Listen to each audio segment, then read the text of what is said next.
दोस्तों, भारतीय सिनेमा के इतिहास में कुछ फिल्में ऐसी होती है जो सिर्फ मनोरंजन नहीं करती बल्कि दिल और दिमाग पर गहरी छाप छोड़ जाती है। ऐसी एक फिल्म थी शक्ति, जो 1982 में रिलीज हुई।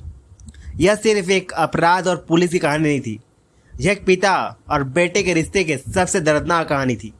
कहानी शुरू होती है पुलिस अधिकारी अश्विनी कुमार से। अश्विनी कुमार एक ईमानदार और कर्तव्यनिष्ठ पुलिस अधिकारी है। उसके लिए कानून सबसे ऊपर है। उसका एक छोटा बेटा है विजय। विजय अपने पिता से बहुत प्यार करता है। उसकी दुनिया उसके माता पिता के इर्द गिर्द घूमती है। लेकिन एक दिन सब कुछ बदल जाता है। एक खतरनाक अपराधी जेके वर्मा पुलिस में से बदला लेने के लिए विजय का अपहरण कर लेता है। फिर वह अश्विनी कुमार को फ़ोन करता है। वह कहता है कि अगर वह उसके साथी अपराधी को छोड़ दे तो विजय को जिंदा वापस कर दिया जाएगा। यह एक पिता के लिए सबसे कठिन परीक्षा थी। एक तरफ उसका बेटा था, दूसरी तरफ उसका कर्तव्य। लेकिन अश्विनी कुमार कानून के सामने झुकने से इनकार कर देते हैं। वह कहते हैं कि कानून किसी एक व्यक्ति के लिए टूट नहीं सकता। यह बात विजय भी सुन लेता है। उसे लगता है कि उसके पिता को उससे ज़्यादा कानून की चिंता है। किसी तरह विजय अपराधियों के चुंगल से बचकर निकलता है। वह घर वापस तो आ जाता है, लेकिन उसके दिल में अपने पिता के लिए गहरी नाराज़गी पैदा हो जाती है। यहीं से पिता और बेटे के बीच दूरी शुरू हो जाती है। समय बीतता है, विजय बड़ा हो जाता है, लेकिन उसके मन में दर्द खत्म नहीं होता। उसे लगता है कि उसके पिता ने बचपन में उसे अकेला छोड़ दिया था। उसकी तरफ अश्विनी कुमार अपने बेटे से प्यार तो करते थे, लेकिन कभी उसे खुलकर जता नहीं पाते। यही दूरी धीरे धीरे खाई बन जाती है। एक दिन विजय की मुलाकात रोमा से होती है। दोनों एक दूसरे से प्यार करने लगे। विजय अपने जीवन में नई दिशा देने की कोशिश करता है। इसी दौरान उसकी मुलाकात केडी नागन से होती है। विजय को याद आता है कि बचपन में इसी व्यक्ति ने उसकी जान बचाई थी। वह नारंग के साथ काम करना शुरू कर देता है, लेकिन विजय को पता नहीं होता कि नारंग अपराध की दुनिया का जुड़ा हुआ है।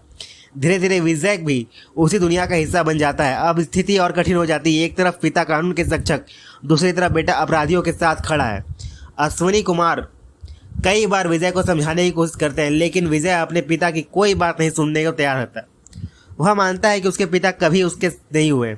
उधर अपराधी दुनिया में विजय का प्रभाव बढ़ने लगता है। उसका नाम और डर दोनों फैलने लगता है, लेकिन अंदर वह अब भी अपने पिता का प्यार चाहता है। फिर कहानी में एक नया मोड़ आता है।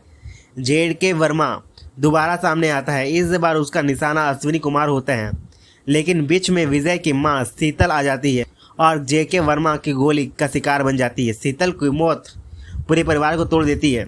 विजय का गुस्सा बदले में बदल जाता है। वह जेल से भाग निकलता है। उसका सिर्फ एक लक्ष्य होता है, जेके वर्मा को ख़त्म करना। काफ़ी संघर्ष और लड़ाई के बाद विजय आखिरकार जेके वर्मा को ढूंढ निकालता है। वह अपनी मां की मौत का बदला ले लेता है, लेकिन अब पुलिस उसके पीछे होती है और पुलिस का नेतृत्व तो और कोई नहीं बल्कि उसके अपने पिता कर रहे होते हैं। फिल्म का क्लाइमैक्स भारतीय सिनेमा के सबसे भावुक दृश्यों में से एक माना जाता है। अश्विनी कुमार अपने बेटे को रुकने के लिए कहते हैं, लेकिन विजय नहीं रुकता। आखिरकार कानून का पालन करते हुए अश्विनी कुमार गोली चला देते हैं। गोली विजय को लगती है, वह जमीन पर गिर जाता है। अपने अंतिम क्षणों में विजय अपने पिता को देखता है और उसकी आंखों में नफरत नहीं बल्कि प्यार होता है।